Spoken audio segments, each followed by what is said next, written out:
Mientras por competir con tu cabello, oro bruñido al sol relumbra en vano. Mientras con menosprecio en medio llano, mira tu blanca frente el lilio bello.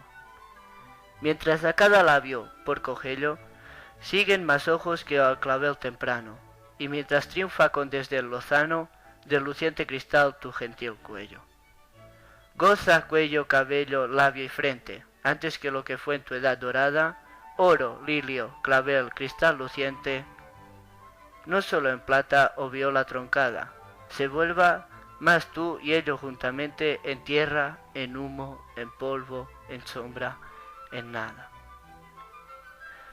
Mientras por competir con tu cabello es un poema de Luis de Góngora, un poeta español del barroco, nacido en Córdoba en 1561, y cuyo fallecimiento tuvo lugar mismamente en Córdoba en 1627. Góngora fue ordenado sacerdote y llegó a ser capellán real en la corte. Además de él conocemos que tenía un carácter difícil y polémico, que le llevaba a encontrarse con algunos enfrentamientos y disputas, con don Francisco de Quevedo, por ejemplo, su gran enemiga rivalidad. Finalmente destacaremos que el poeta cultivó todos los géneros literarios de su época, desde sonetos solemnes hasta letrillas satíricas. Luis de Góngora se convirtió en uno de los más grandes poetas españoles de todos los tiempos. Esta poesía pertenece a la época del barroco. En España también fue nombrada el Siglo de Oro, debido a las numerosas grandes obras artísticas que se crearon durante este periodo. El barroco se asocia con el siglo XVII, un periodo de crisis en consecuencia a la prolongación del siglo anterior en el que hubo el descubrimiento de América. Sus principales características son el desequilibrio, el contraste, la duda, la desproporción y la emoción. A diferencia del Renacimiento, el barroco da más importancia a la emoción que a la razón. El tópico principal del poema es un carpe diem.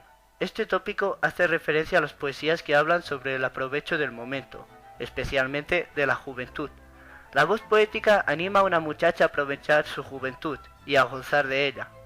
En el segundo terceto se encuentra el tópico memento mori, pero el tópico principal del poema sigue siendo el carpe diem.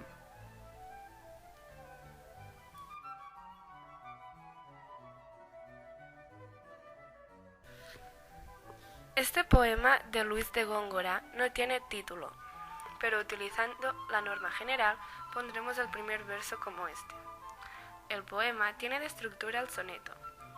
Un soneto es una composición poética compuesta por 4 estrofas cuyas 2 primeras son cuartetos y las 2 restantes son tercetos. Compuesto por versos en decasílabos, por lo tanto, nos encontramos delante de un poema de arte mayor, cuya rima es consonante. La rima es la siguiente: A, B, B, A, B, B, A, C, D, C, D, C, D. Antes de empezar con la explicación del poema, diremos algunos rasgos importantes para que podamos entender el poema con claridad. Nos encontramos delante de una estructura que se divide en 2 partes, cuyas son la descripción de la muchacha, o descriptio puellae, que lo forman los cuartetos, y la reflexión del poeta, que lo forman los tercetos.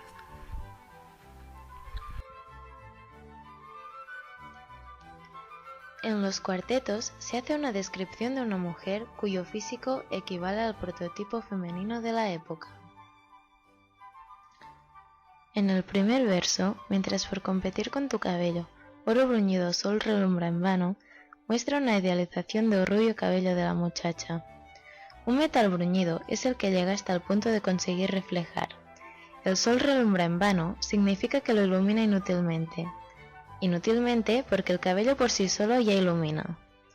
El tercer y cuarto verso hacen referencia a la frente y a la piel blanca, que son otros rasgos físicos que se relacionan con la belleza exterior. Nos da a entender que la piel es tan blanca que ni siquiera los lirios tienen este color. Nos da a entender que su piel es muy blanca y muy fina. En el segundo cuarteto se nos presenta el labio como tercer rasgo. Por cogello es una forma antigua de decir por cogerlo. Por lo tanto, este verso nos está diciendo que sus labios tienen un afán de posesión. Además, la voz poética los relaciona con un clavel, una flor de pétalos rosados. Seguidamente, en los dos últimos versos del segundo cuarteto, nos da a entender que la mujer tenía un cuello digno de nobleza, porque lo relaciona con el cristal.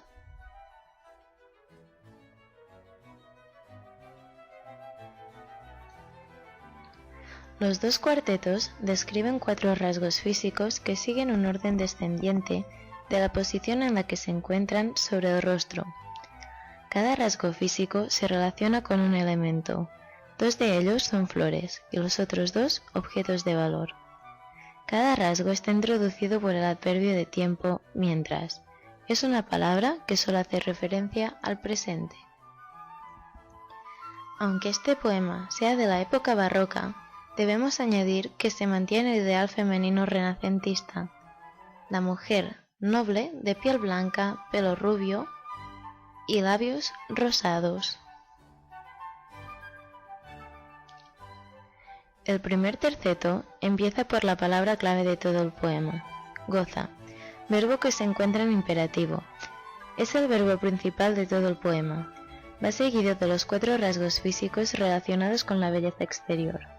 Tan solo con el primer verso del primer terceto comprendemos la reflexión que llevó a cabo Góngora, que debe gozar de la juventud y la belleza, porque es algo pasajero. El segundo verso, introducido por un adverbio de tiempo referente al pasado, contiene el verbo fue, que está en una forma de tiempo que indica el pasado. Este verbo introduce edad dorada, que se refiere a la juventud.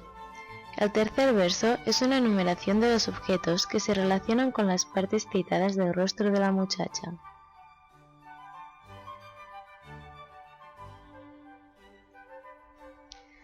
El primer verso del segundo terceto hace referencia a la vejez. La plata se asocia con el pelo gris y la viola troncada con el cuerpo viejo en general. El segundo y el tercer verso se relacionan con la muerte mediante la enumeración de palabras que se acercan más a la desaparición, acabando en la palabra nada, la desaparición total. Además, están ordenadas de lo más terrenal a lo más espiritual. Podemos apreciar el paso del tiempo que se sigue durante el poema mediante 3 aspectos. El primero son las formas verbales, que cambian mientras avanza el poema. Va de presente a pasado. Por otra parte, los elementos metafóricos se transforman y pierden valor hasta que terminan desvaneciéndose. Y el último aspecto son los adverbios de tiempo, que actúan igual que los versos. Primero, hacen referencia al presente y seguidamente al pasado. Esta poesía contiene distintas figuras retóricas. Una de ellas es la imagen. Se da el caso cada vez que uno de los rasgos físicos se compara con un elemento metafórico. Por lo tanto, hay 4, 2 a cada cuarteto. El cabello se compara con el oro, la frente con el lirio, los labios con el clavel y el cuello con el cristal. El uso repetitivo de la palabra mientras es una anáfora, que también se da el caso en el último verso con la palabra en. En el último verso también se repiten los sonidos nasales, N y M. Esta figura retórica es llamada aliteración. Lo que nos pasa más desapercibida y quizás sea la más importante es el hiperbatón, que se da en todo el poema. Todo el poema es una oración subordinada adverbial, cuyo verso principal es goza. En definitiva, los recursos estilísticos que Góngora empleó son muy variados. Se cotiza el uso de la adjetivación ornamental con la finalidad de crear sensación de belleza.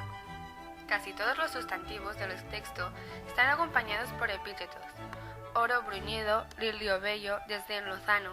También es de gran importancia el uso que Góngora hace del hiperbatón para crear más dificultad al lector.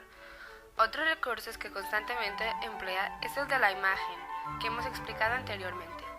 Finalmente, el poeta hace uso de la preposición mientras en forma anafórica, en el arranque de los versos impares. Esta repetición marca el rápido paso del tiempo. Para finalizar, evidenciar que el fondo y la forma del poema descubren lo más peculiar del estilo del autor en relación con el movimiento literario al que pertenece, el culteranismo.